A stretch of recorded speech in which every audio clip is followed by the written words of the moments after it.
mampu ya mengikuti atau melakukan bantuan hidup dasar pada pasien dengan henti jantung. Ya ini ya, sesuai dengan tema kita ya, di mana tema kita yang awal diminta adalah bagaimana melakukan kardio pulmonary resuscitation on emergency situation. Jadi nanti yang saya bawakan baik pada pasien orang dewasa, ya, anak, bayi maupun pada kondisi pregnancy ya.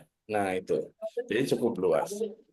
Nah, tujuan khusus yang lain adalah teman-teman mampu menjelaskan bagaimana pengertian BHD, kemudian bagaimana menjelaskan konsep rantai kehidupan dewasa, anak, bayi, dan pregnant, kemudian menjelaskan pengertian SCPR, ya, kemudian bagaimana cara mengidentifikasi tanda dan gejala pada pasien-pasien yang mengalami henti nafas atau henti jantung pada tiga populasi tadi, dewasa, anak, dan pregnant.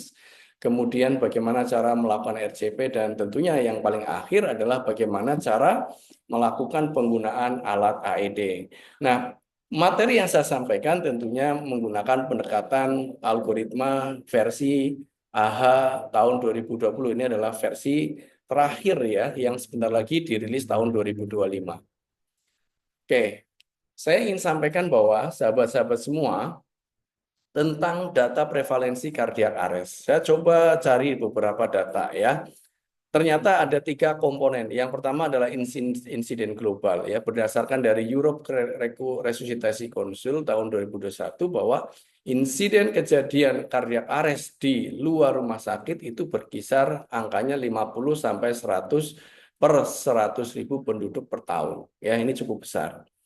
Nah, menurut tingkat keberhasilannya, angka survival dari data American Heart Association tahun 2023 ini menunjukkan bahwa angka survival setelah cardiac arrest di luar rumah sakit sekitar 10 sampai 12% ya secara global.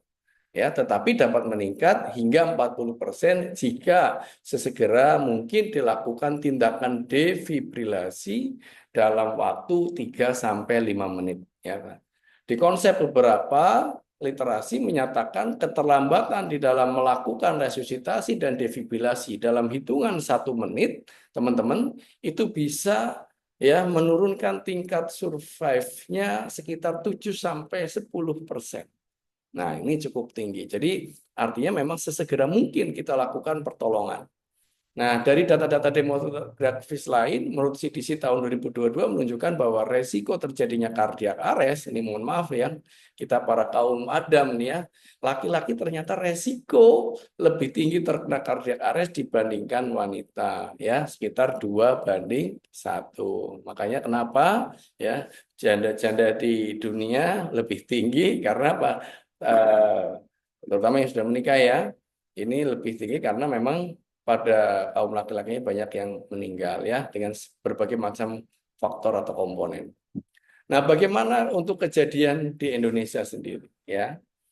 Kalau berdasarkan data dari hasil riset, ya ini saya sampaikan dari hasil riset Kemenkes, itu diperkirakan mencapai 30 sampai 50 kasus per 100.000 per penduduk per tahun.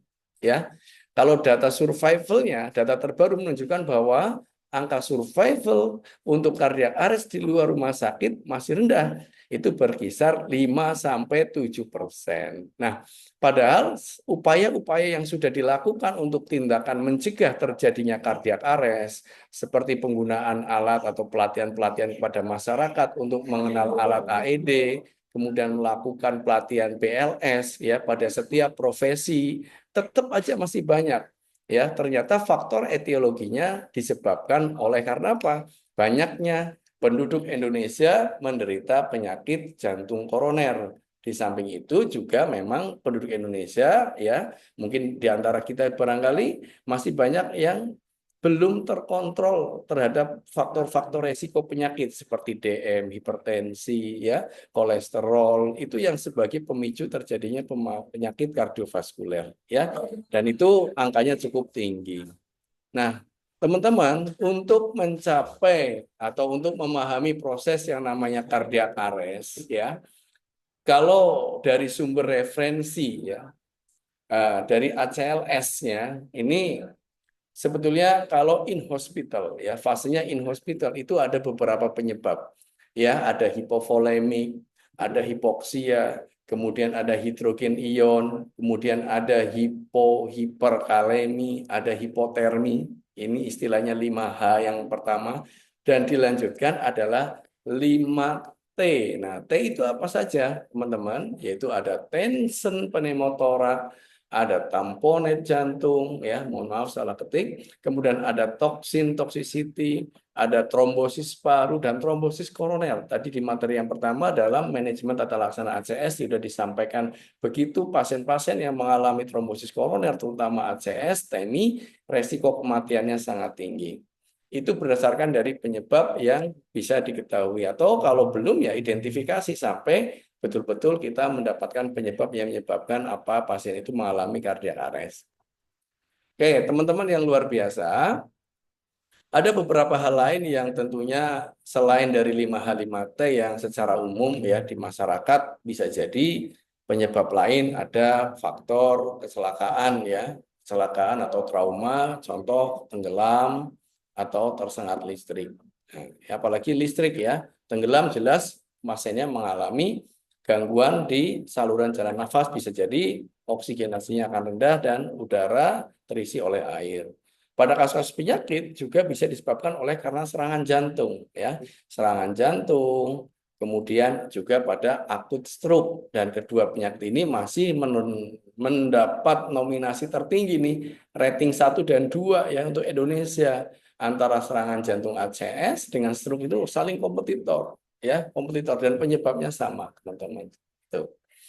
Yang tentunya keempat komponen ini bisa menyebabkan kondisi cardiac arrest. Nah, sekarang bagaimana teman-teman bisa memahami tata laksana? Nah, cardiac arrest, teman-teman, ini ada dua fase. Yang pertama adalah fase IHCA. Ya, IHCA itu adalah in hospital cardiac arrest. Yang kedua adalah OHCA, out hospital cardiac arrest.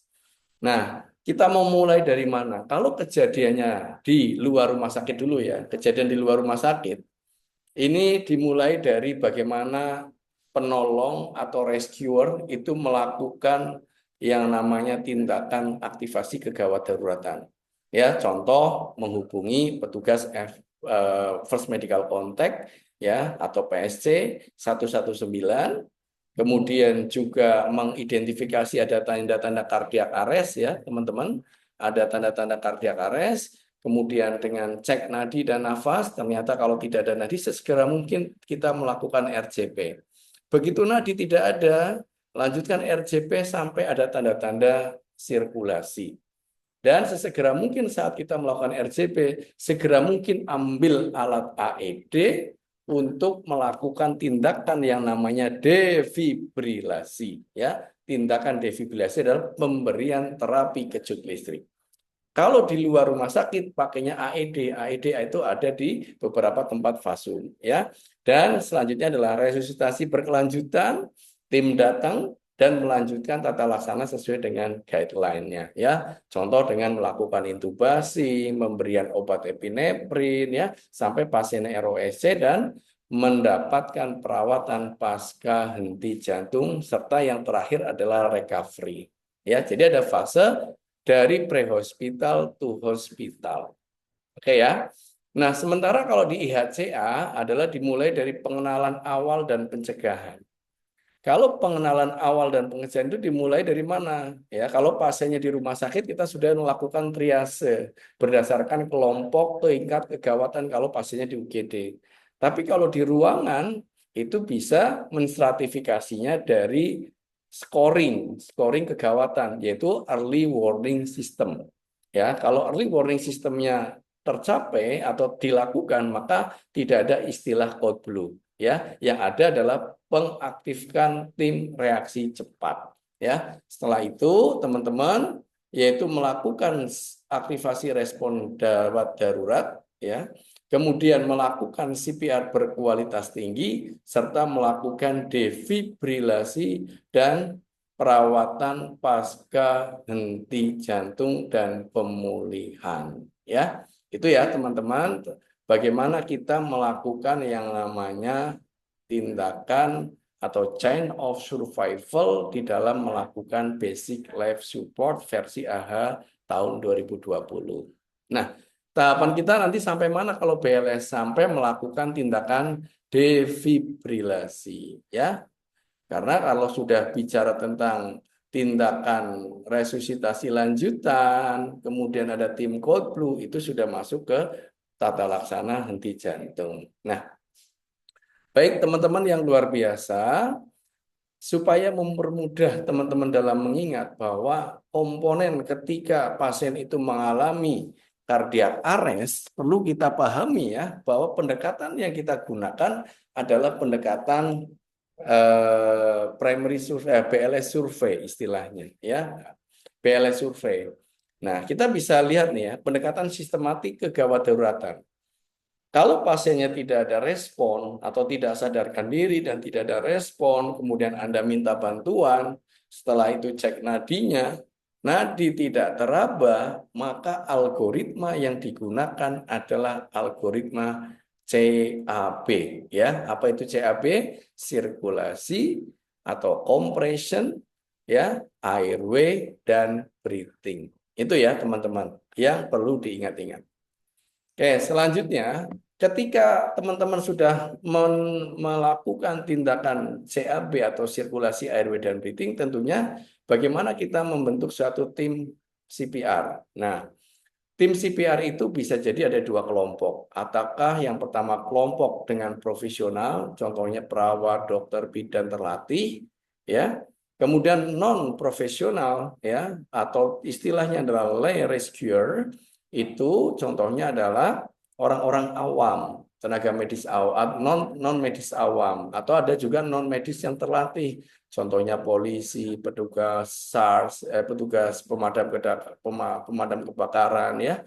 Kemudian ada lagi ada petugas palang merah, ya, yang notabene adalah bukan non-nakes. Kemudian juga ada petugas-petugas kantoran administrasi, ya, sehingga yang namanya kondisi melakukan tindakan CPR diharapkan ini dilakukan oleh semua profesi.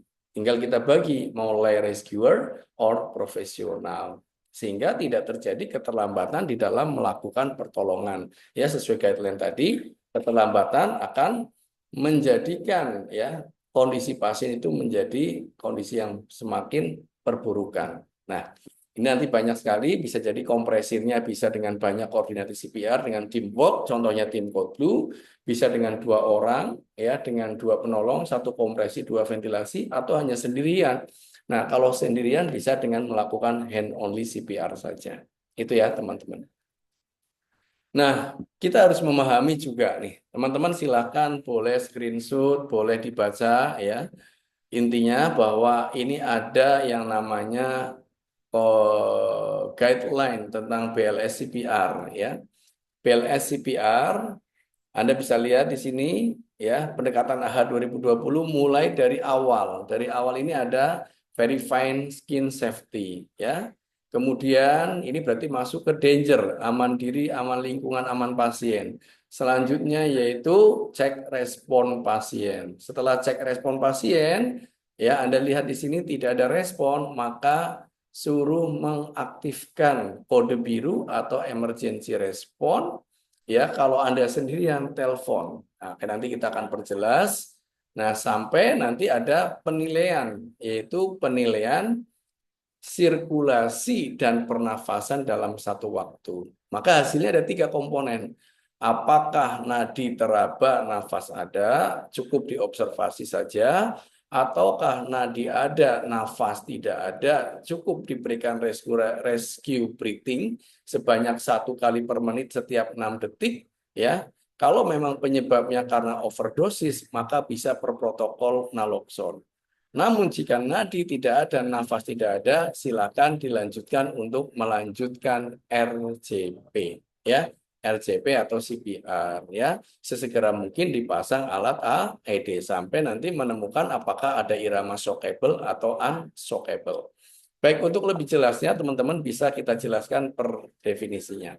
Nah, untuk CPR sendiri adalah tindakan penyelamatan hidup untuk korban yang mengalami tanda-tanda henti jantung. Ya, ciri-cirinya jelas tidak ada respon, tidak ada nadi, tidak ada nafas. itu adalah kondisi henti jantung. Oke. Urutan-urutannya mungkin teman-teman kalau bisa mengadop di versi originalnya ya. Pertama apa tadi? Verify. Yang kedua check for responsive. Ya, jika korban tidak ada respon, meminta bantuan. Habis itu Anda call for help. Ya, itu sudah ada di algoritma tadi. Nah, untuk mempermudah lagi teman-teman adalah tahapan-tahapan yang bisa kita ingat nih. Ada istilahnya adalah DRSCCAB. Apa itu D yang pertama? D yang pertama adalah danger, yang kedua adalah respon atau mengecek respon pasien, ya. Yang ketiga adalah call for help atau shout for help atau teriak minta bantuan. Selanjutnya kompresi atau cek sirkulasi dan airway dan breathing. Kalau masih ada teman-teman kita yang melakukan tindakan BHD mulai dari pembukaan jalan nafas, cek pernafasan, dan baru melakukan cek nadi, ini berarti guideline yang sudah sangat lama sekali, dari tahun 2005-2010. Semenjak 2015-2020, ini sudah berubah, algoritmanya adalah DRSCAB. Itu ya teman-teman. Suara saya terlalu cepat, ya. Ya, saya sengaja cepatin karena memang waktu kita terbatas sekali ya. Tapi mudah-mudahan nanti kalau tidak ada yang kurang paham teman-teman atau semua peserta boleh silakan bertanya di sesi pertanyaan. Oke, pertanyaan apa kita lanjutkan selanjutnya yaitu di danger ya.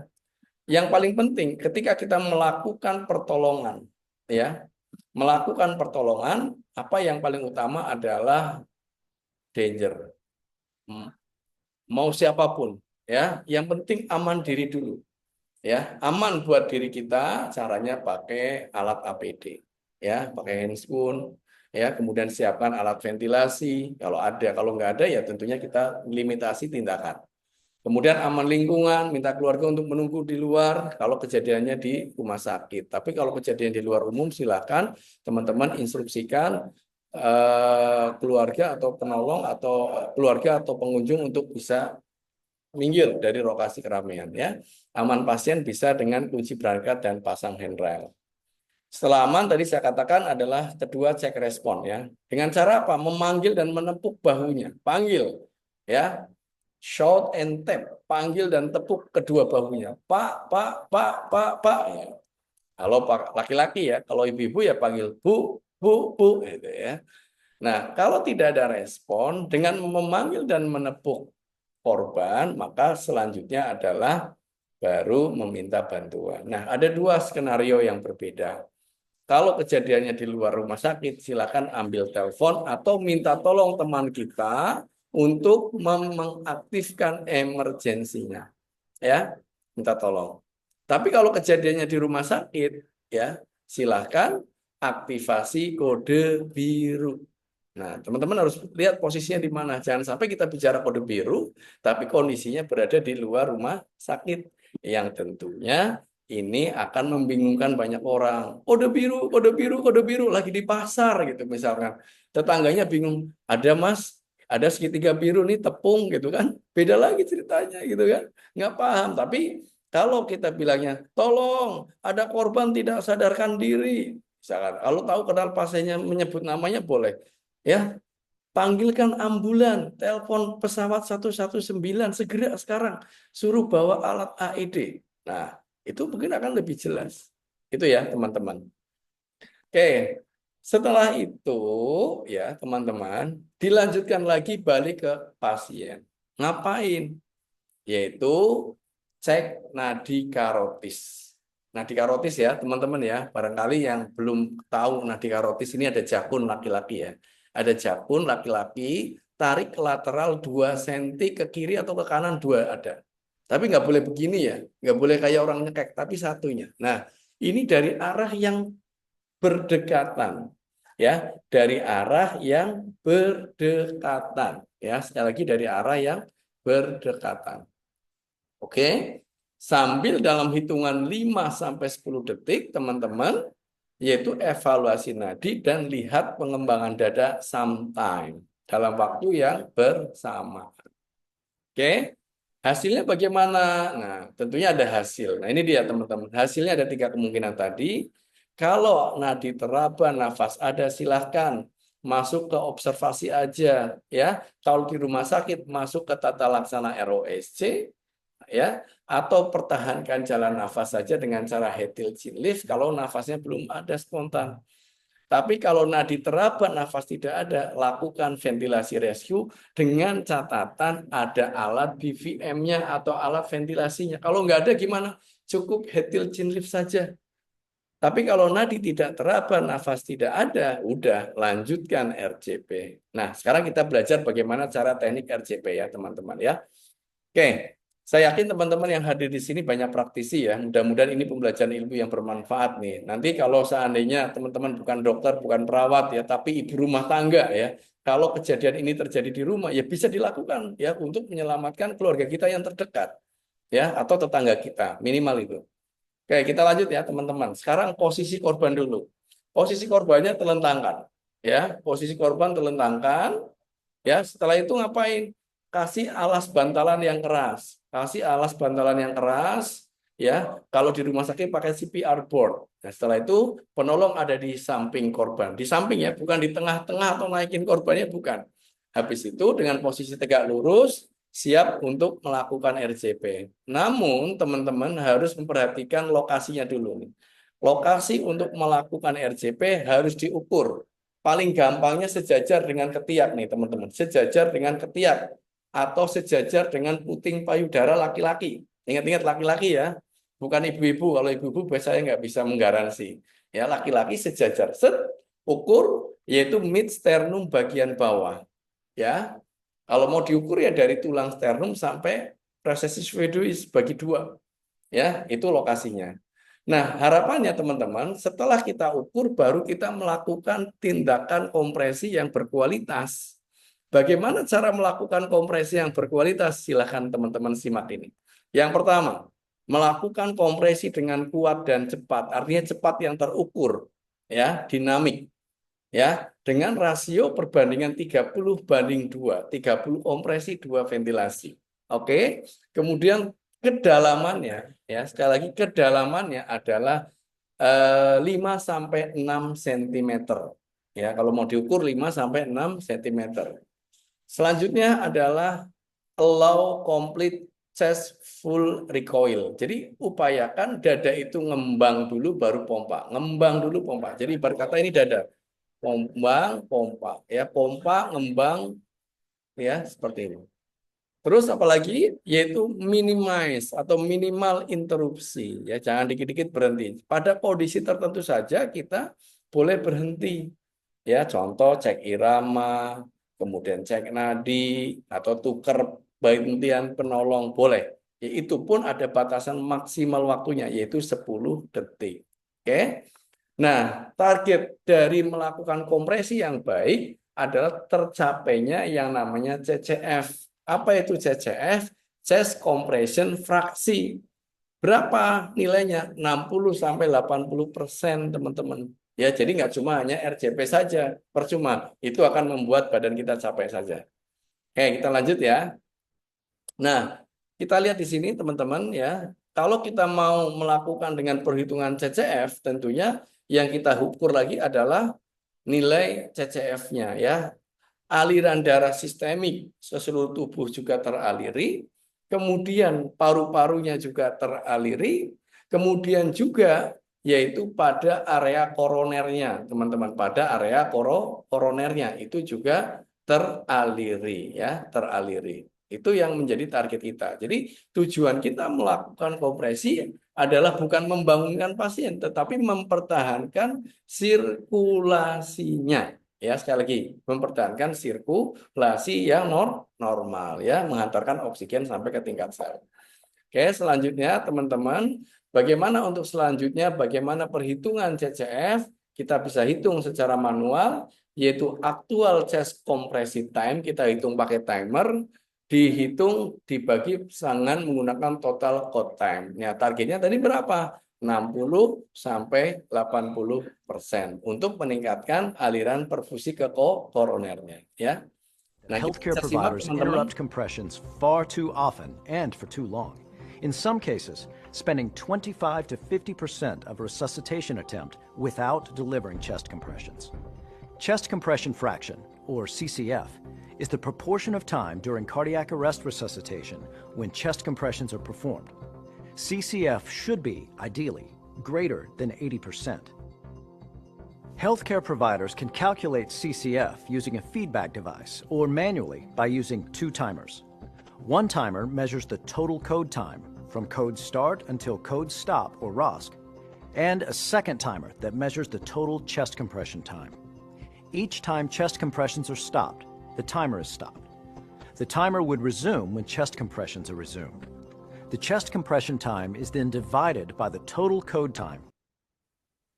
Oke, itu adalah bagaimana cara video yang menunjukkan tentang perhitungan CCF ya. Nah, balik lagi kalau ternyata penolongnya itu mengalami kondisi yang lelah atau capek ya, tentunya kalau lelah dan capek ya nggak bisa dipaksain. Tapi satu hal kalau kondisi tangannya sakit bisa dengan satu tangan ya, tangan. Contohnya karena artritisnya atau sendi artritisnya karena ada luka atau trauma. Oke, lanjut ya teman-teman. Nah, selanjutnya adalah membebaskan jalan nafas. Sebelum kita memberikan ventilasi, buka dulu jalan nafasnya dengan teknik ya yang mudah, yaitu namanya head tilt chin lift ya. Dengan melakukan tindakan head tilt chin lift. Ini untuk pasien-pasien yang non trauma. Jadi cukup tengadahkan kepala, topang dagunya. Set begini. Ya, baru berikan ventilasi dengan menggunakan alat BVM. Oke, mudah ya. Kalau korban itu ternyata, ya sekali lagi korban itu ternyata ada trauma, ya teknik head tilt chin lift ganti dengan yang namanya jaw thrust maneuver. Bagaimana caranya jaw thrust maneuver? Yaitu melakukan fiksasi atau memegang pada mandibularis dan zygomatikum dari belakang. Ya, untuk mencegah pergeseran atau manipulasi pada area leher dan tentunya lebih aman. Ya, baik itu pasien kardiak, non kardiak, teknik ini boleh digunakan. Oke, bagaimana kalau pasiennya ternyata mendapatkan kecurigaan infeksi paru? Infeksi paru ya, belum tentu COVID. Infeksi paru, TB paru yang sifatnya masih fase-fase infeksius, maka teman-teman jangan pernah memberikan ventilasi dengan menggunakan area mulut kita. Do not ventilation. Cukup CPR hand only saja. RJP saja. Kalau Anda ragu uapnya terbang dan terhidup oleh penolong, silakan tutup menggunakan masker atau kain. Jadi cukup RJP sampai alat-alat nanti datang. Itu ya, teman-teman.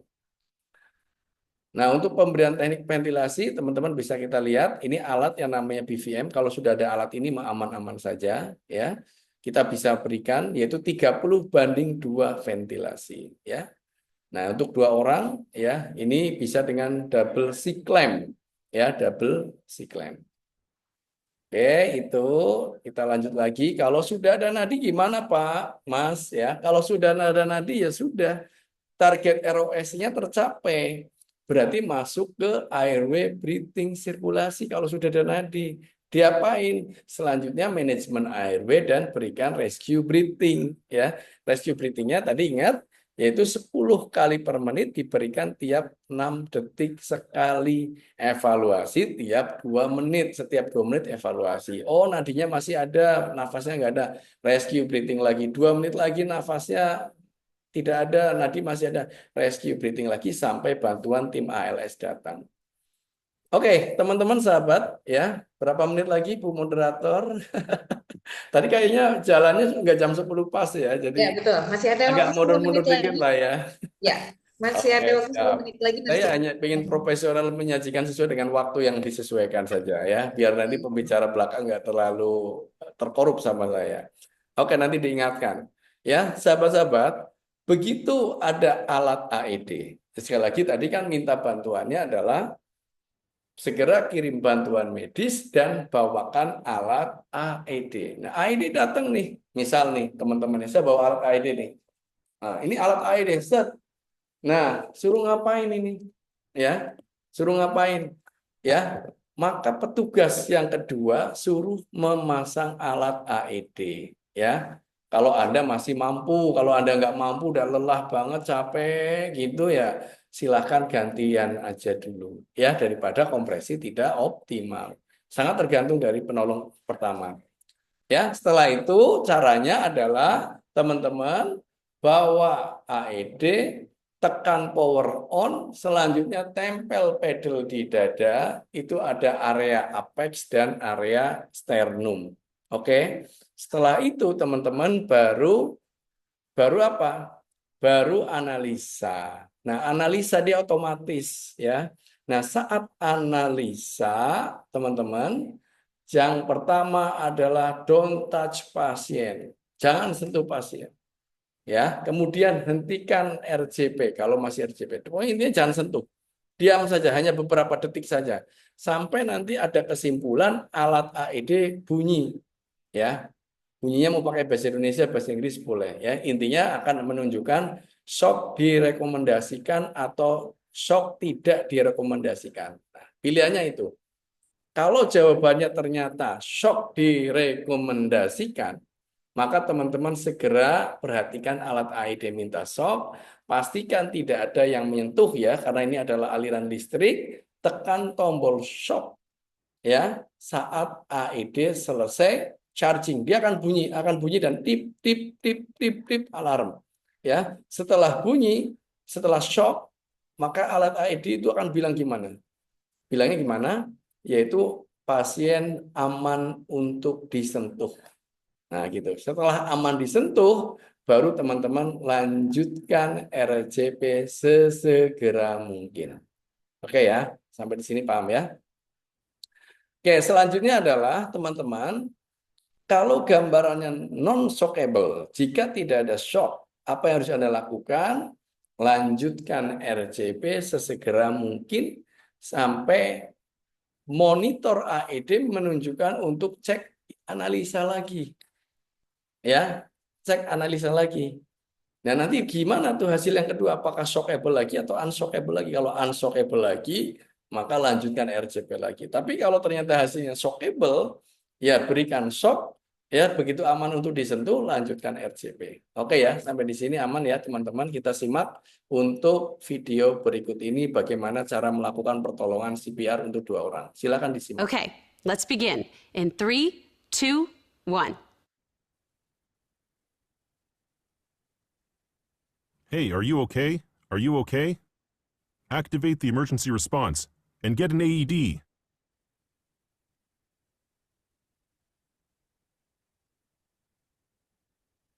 There's no breathing, no pulse.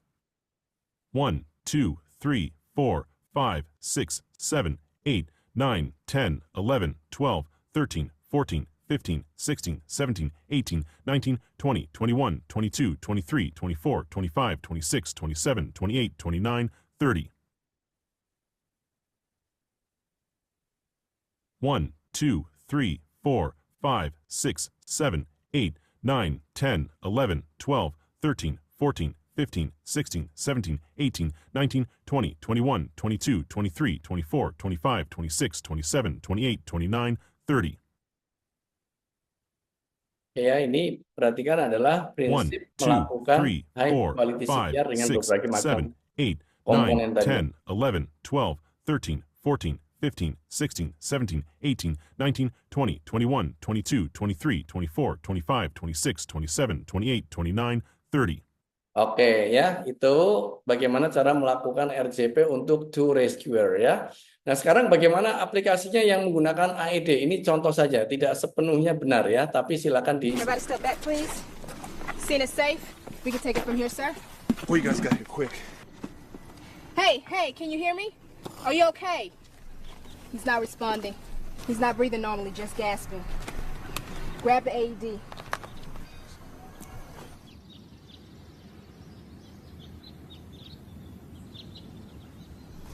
There's no pulse. 1, 2, 3, 4. Remember, 5, 6, push hard 7, and fast. 9, At least 10, 2 inches or 11, 5 12, centimeters. 13, 14, His chest 15, needs to 16, completely 17, recoil 18, after each 19, compression.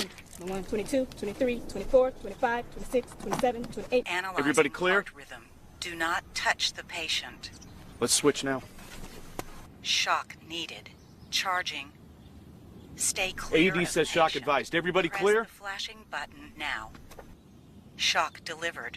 Begin CPR. 1, 2, Start 3. with Oke ya, demikian dua contoh video pada orang dewasa Everybody still. ya. Nah, terakhir adalah harapannya adalah kalau pasien sudah ada nadi, ada nafas, atau ada tanda-tanda ROSC. ROSC itu bahasa kita adalah return of spontaneous circulation, ya. Maka dilakukan tindakan apa, teman-teman? Dilakukan tindakan yang namanya recovery posisi atau pertahankan jalan nafas untuk mencegah aspirasi. Kalau kejadian di rumah sakit, pertahankan jalan nafas saja. Tapi kalau di luar rumah sakit, Anda mau meninggalkan korban dan meminta bantuan, silakan miringkan korban. Miringkan korban, ya. Agar apa? Agar aman supaya tidak terjadi aspirasi. Ya, itu untuk pembahasan untuk orang dewasa. Waktu berapa menit lagi, Kak Neneng? Ya, mohon izin Narsugi untuk waktu penyampaian materi kurang lebih 5 menit lagi. Oke, 5 menit ya. Izin saya ambil inti-intinya dari selanjutnya. Yang selanjutnya adalah populasi pada anak dan bayi, ya.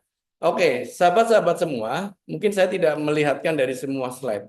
Inti dari pembelajaran di kondisi populasi yang kedua pada kondisi bayi dan anak. Ya, anak dan bayi ini berbeda secara usia. Bayi usia 1 bulan sampai 1 tahun. Kita tahu ya, kalau anak lebih dari 1 tahun sampai dengan pubertas, itu dulu. Nah, apa yang harus kita lakukan di sini, teman-teman? Yang pertama adalah jika korbannya mengalami yang namanya di sini bayi atau anak mengalami kondisi kardiak arrest, urutannya sama seperti orang dewasa, yaitu DRSCAB. Sama ya, pendekatannya sama. Nah, urutannya sama, yaitu danger, cek respon, minta bantuan ya dengan mengirimkan petugas medis dan alat AED. Selanjutnya adalah cek nadi dan nafas. Nah, kalau cek nadi dan nafasnya bedanya kalau bayi ditepuk pada area kaki. Ya. Nah, hasilnya pun sama. Apakah normal breathing atau nadi teraba? Tidak. Kalau ada ya pertahankan jalan nafas, observasi. Nah, kalau ada nadi tidak ada nafas, teman-teman. Nah, kalau tidak ada nadi tidak ada nafas, teman-teman silakan lanjutkan rescue breathing. Nah, di sini rescue breathingnya beda. Ya, rescue breathing-nya yaitu berikan setiap 1 kali atau 1 detik setiap 1 kali tiap 6 detik itu setiap 2 sampai 3 menit.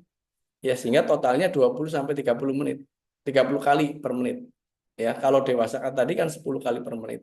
Nah, namun juga di sini perlu dipantau yang namanya pulse rate, ya. Jadi nadinya sambil diukur, hitung.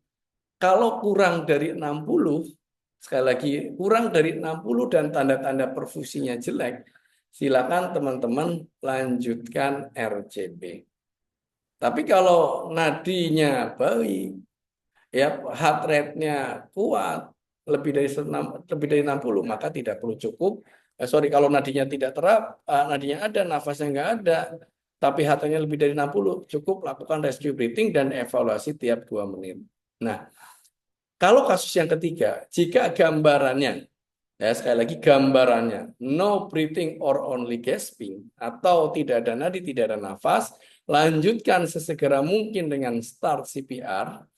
Apabila satu penolong, cukup lakukan RCP dengan kecepatan yang sama 100 sampai 120 ya, dengan perbandingan 30:2 kalau satu penolong.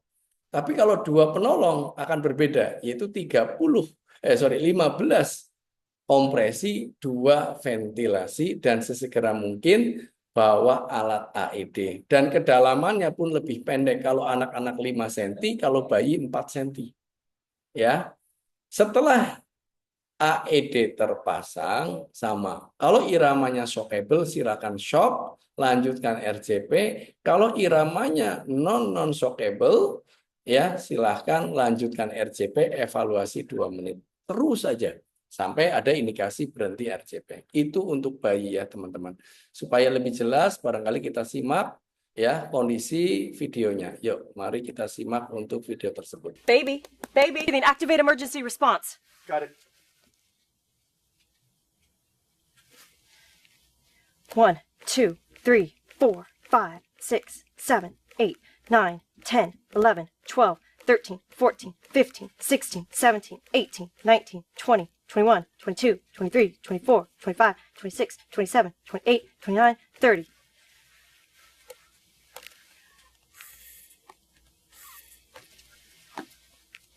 One, 2, 3, 4, 5, 6, 7, 8, 9, 10, 11, 12, 13, 14, 15, 16, 17, 18, 19, 20, 21, 22, 23, 24, 25, 26, 27, 28, 29, 30. The cart's on its way. Let's start 15 and 2. Start compressions. 1, 2, 3, 4, 5, 6, 7, 8, 9, 10, 11, 12, 13, 14, 15.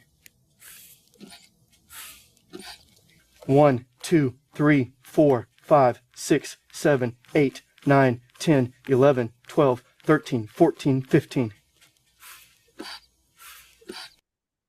Oke ya, itu adalah contoh simulasi untuk dua penolong 15:2.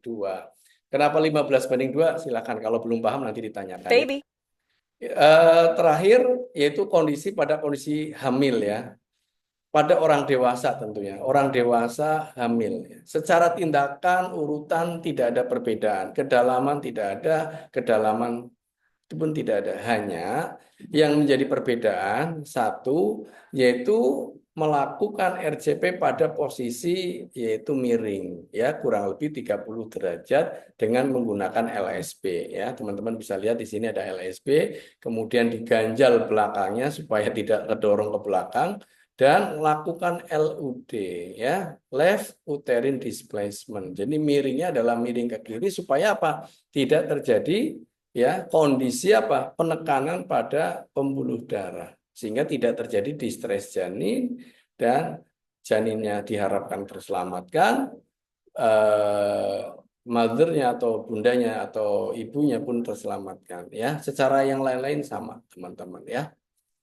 Oke, barangkali itu sebagai penutup. Kapan kita menghentikan RCP? Tentunya ini jika menunjukkan tanda-tanda respon ya atau ROSC, tim ahli sudah datang, penolong kelelahan, SOP di rumah sakit, sesuai kebijakan, instruksi dokter, sudah ada tanda-tanda kematian. Kalau bicara manfaat, harapannya kehidupan. Tapi juga ada komplikasi. Komplikasinya apa? Nah, bisa menimbulkan komplikasi kompresi, baik itu fraktur, perdarahan, ruptur, emboli paru, gitu ya, pada aortanya. Dan juga komplikasi ventilasi bisa menimbulkan apa?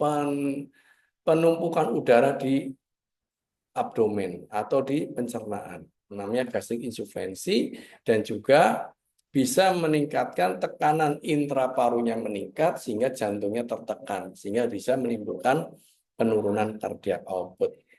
Ya, itu saja sahabat-sahabat, semoga materi yang sesimpel ini bisa diterima dengan baik ya. Untuk waktu dan layar saya serahkan kepada moderator kita yang luar biasa, Kak Neneng. Terima kasih. Monggo Kak Neneng. Baik, terima kasih banyak Nurse Sugi yang sudah menyampaikan materi yang sangat luar biasa ya, simpel tapi menarik ya. Materi yang sudah disampaikan ya.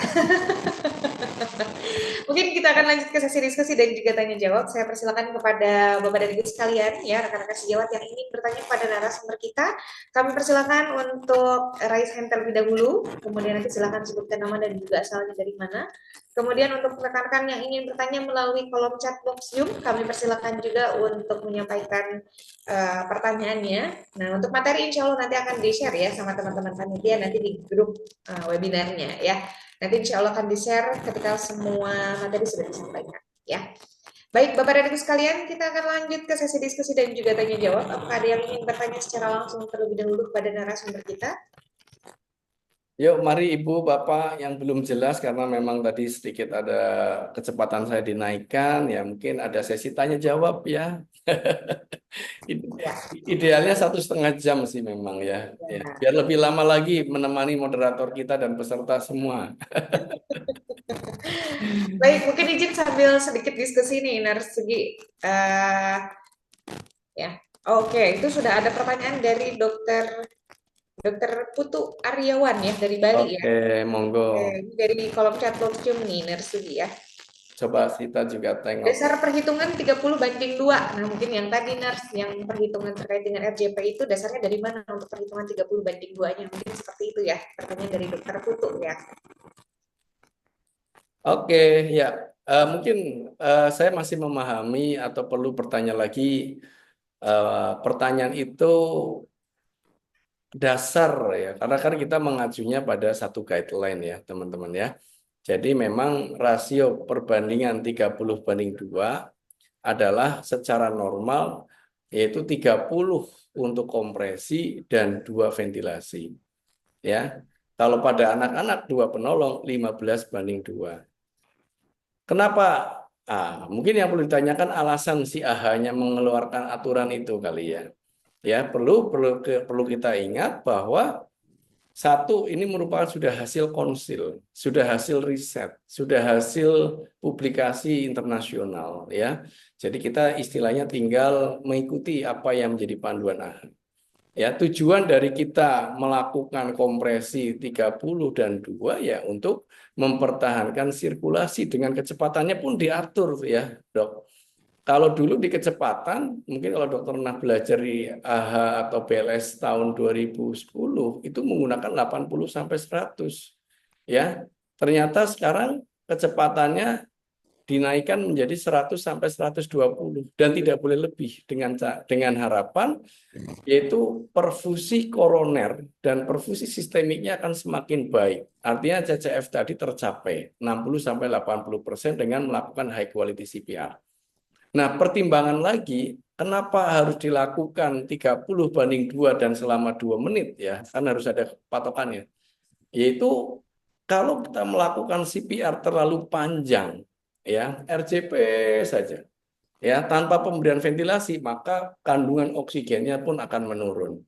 Dan juga kalau kita melakukan beberapa siklus tanpa dibatasi, kan kita membatasi hanya 5 siklus atau 2 menit. Tentunya manusia punya kapasitas energi yang tidak bisa dipaksakan. Ya mungkin teman-teman yang pernah melakukan CPR real kepada pasien baru 2 siklus saja udah ngos-ngosan nih. Coba Kak Neneng ini kan nurse juga ya Kak Neneng ya.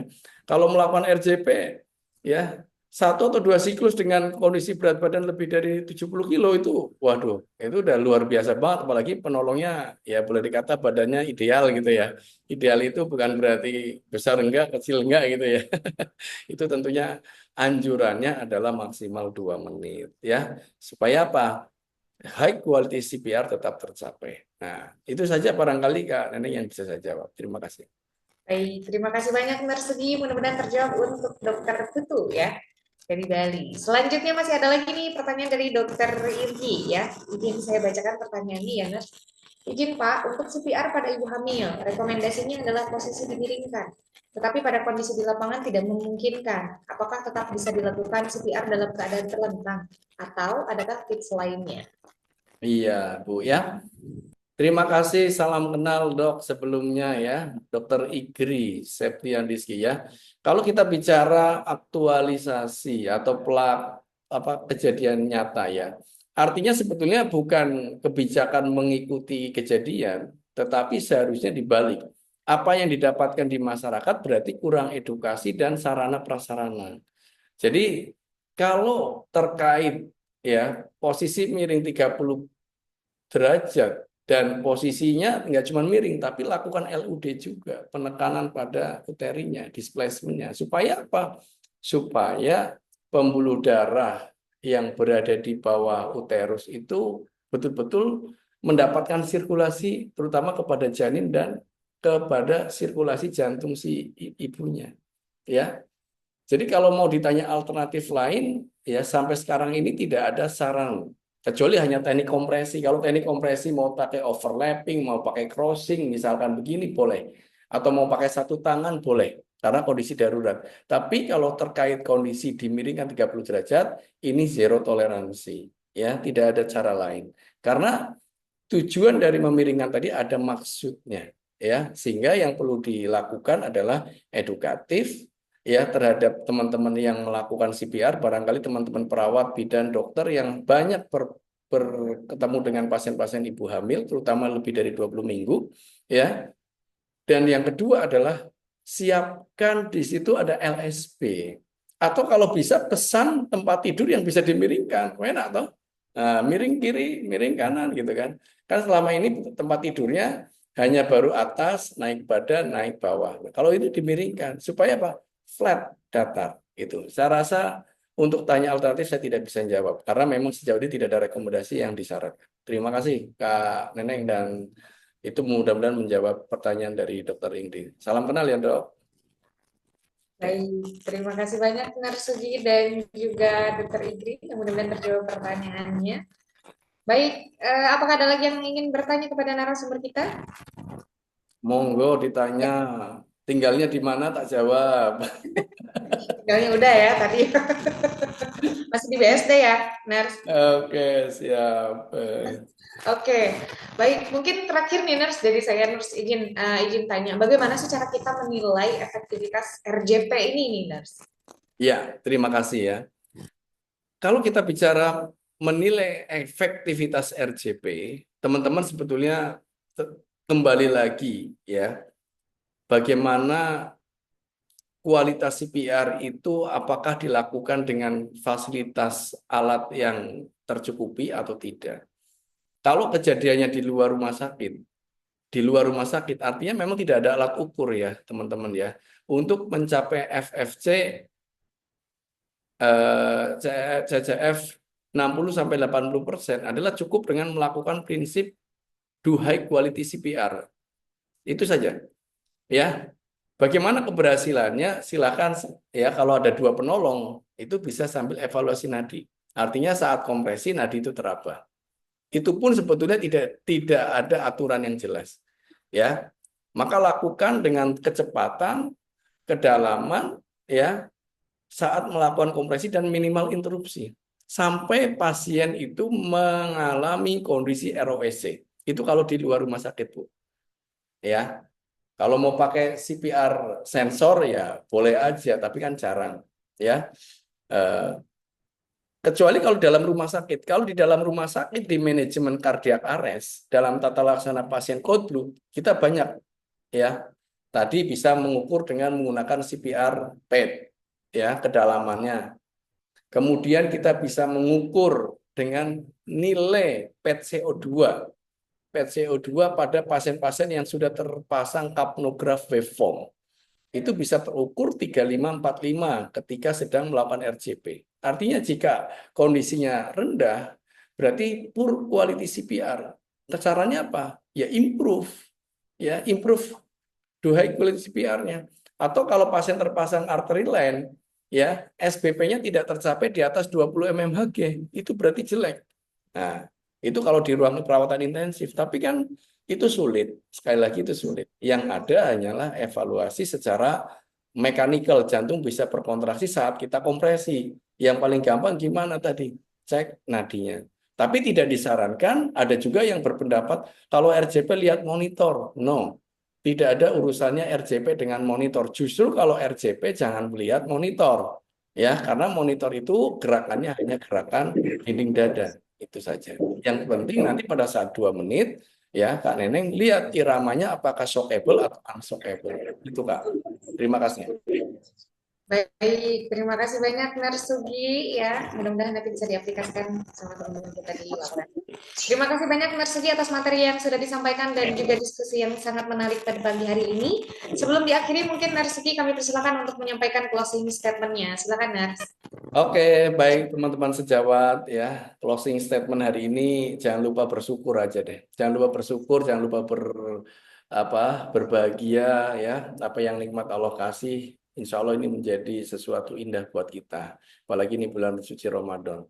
Dan teman-teman semua ya, apa yang saya sampaikan materi ini semoga tentunya bermanfaat ya. Dan tentunya buat diri kita sendiri dan buat orang lain. Adapun nanti hal-hal yang kurang jelas, silakan teman-teman merujuk lagi ke literasi yang originalnya. Nanti bisa dibaca atau di-download di buku American Heart Association tahun 2020 atau yang sudah diterjemahkan ya di Indonesia ada yang namanya PRQ juga. Itu semuanya sama ya. Dan tentunya saya pribadi mohon maaf kalau dalam penyampaian saya kurang jelas atau terlalu buru-buru atau terlalu cepat karena memang suatu kondisi ya dan keterbatasan waktu.